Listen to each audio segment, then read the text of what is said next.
গরুর গোস্ত দিয়ে আমি কাচ্চি রান্না করব 5 স্টার হোটেলের মতো। 5 স্টার হোটেলে খেতে গেলে দেখা যায় গোস্তটা মাশাআল্লাহ অনেক সফট হয় এবং ধরার আগে ভেঙে যায়। আমি ওইভাবে আজকে কাচ্চি ট্রাই করব, দেখি কীরকম হয়। মাশাআল্লাহ অনেক সুন্দর হয়েছে কাচ্চিটা। গোস্তটা ধরার আগে ভেঙে যায়, ঠিক 5 স্টার হোটেলের মতো এরকম হয়েছে। মাশাআল্লাহ অনেক সুন্দর হয়েছে, ফ্লেভারও আসছে ভালো।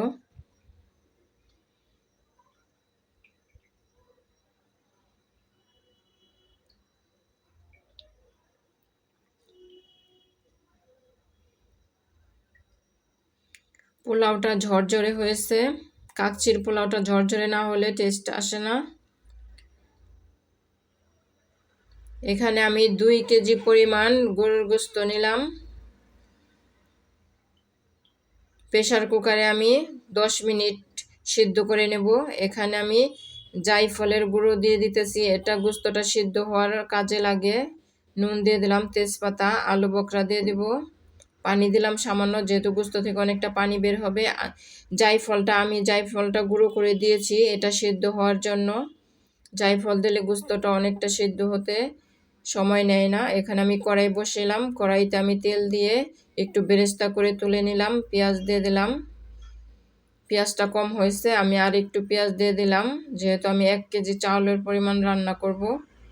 পেঁয়াজটা আমি অর্ধেকটা ভেজে নিলাম। এখানে আদা রসুন বাটা দিলাম অনেকখানি, যেহেতু বিরিয়ানি আদা রসুন অনেকটা দিতে হয়।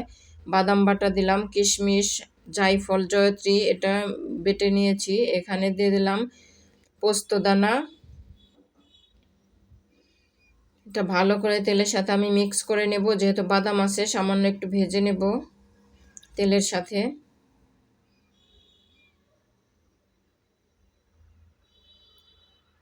এখানে আমি কিশমিশ পেস্ট দিয়ে দিলাম। কিশমিশটা আমি থেতো করে পেস্ট করেছি, সেটা আমি দিয়ে দিলাম।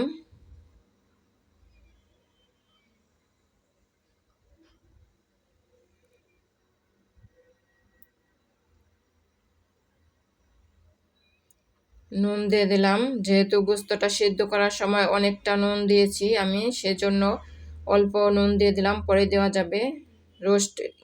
বিরিয়ানির মশলাটা দিয়ে দিলাম, এটা রাঁধুনি বিরিয়ানির মশলা।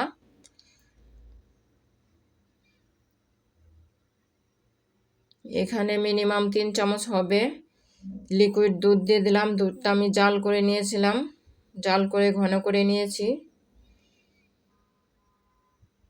অনেকে টক দই দেয়, আমি টক দই থাকলে টক দই দিই, এবং ঘরে দুধ আসছিল, দুধটা আমি লিকুইড দুধ এটা ঘন করে দিয়ে দিয়েছি। সিদ্ধ করা গোস্তটা দিয়ে দিলাম, দিয়ে আমি মিনিমাম 10 মিনিট কষাবো, কারণ গোস্তটা অলরেডি অনেকটা সিদ্ধ হয়ে গেছে, বেশি কষালে গোস্তটা ভেঙে যাবে।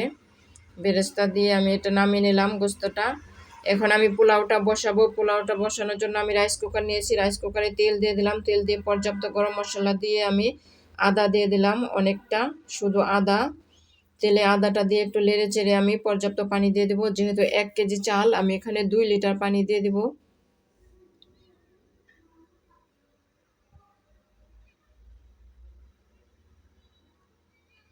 আদাটা একটু ভেজে নিলাম, আমি পানি দিয়ে দিলাম এখানে মিনিমাম 2 লিটার পানি, যেহেতু 1 কেজি চাল। নুন দিয়ে দিলাম, বলক আসা অবধি ওয়েট করব। বলক চলে আসছে। আমি এরফানের চালটা 10 মিনিট ভিজিয়ে রেখেছিলাম ধুয়ে, দিয়ে দিলাম চালটা। এটা ধুয়ে 10 মিনিট ভিজিয়ে রাখলে পোলাও বা বিরিয়ানিটা ঝরঝরে হয়, একটা সাথে আরেকটা লাগে না। আর একরে যদি পানি দেওয়া যায় পরিমাণ মতো, যতটা চাল তার ডাবল পানি দিতে হয়। 1 কেজি হলে 2 কেজি, আধা কেজি হলে 1 কেজি। আমি এখানে 1 কেজি চাল নিয়েছি, সেজন্য আমি 2 কেজি পানি দিয়ে দিলাম। পানির পরিমাণটা পরিমাণ মতো দিলে পোলাওটা নষ্ট হয় না, অ্যাকুরেট হয়। আমি কষিয়ে রেখেছিলাম গরুর গোস্তগুলো দিয়ে দিলাম। এটা দিয়ে আমি লাড়াচাড়া দেব না, এভাবে দমে রাখবো।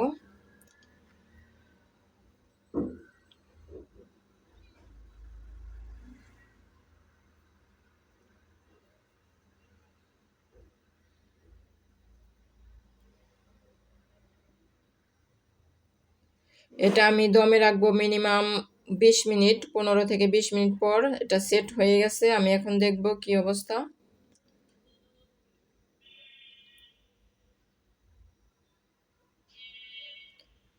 মাশাআল্লাহ অনেক ঝরঝরে হয়েছে, ফ্লেভারও আসছে। এখানে জায়ফল দিলে বিরিয়ানির ফ্লেভারটা অনেকটা বেড়ে যায়।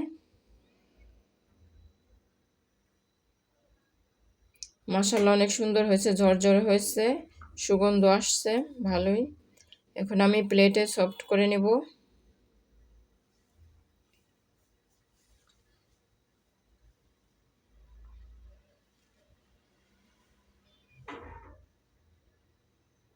গোস্তটা অনেকটা গরম, ধরা যাইতেছে না। মাশাআল্লাহ অনেক সুন্দর হয়েছে, গোস্তটা ধরার আগে ভেঙে যাচ্ছে। ব্যাস রেডি হয়ে গেছে কাচ্চি বিরিয়ানি।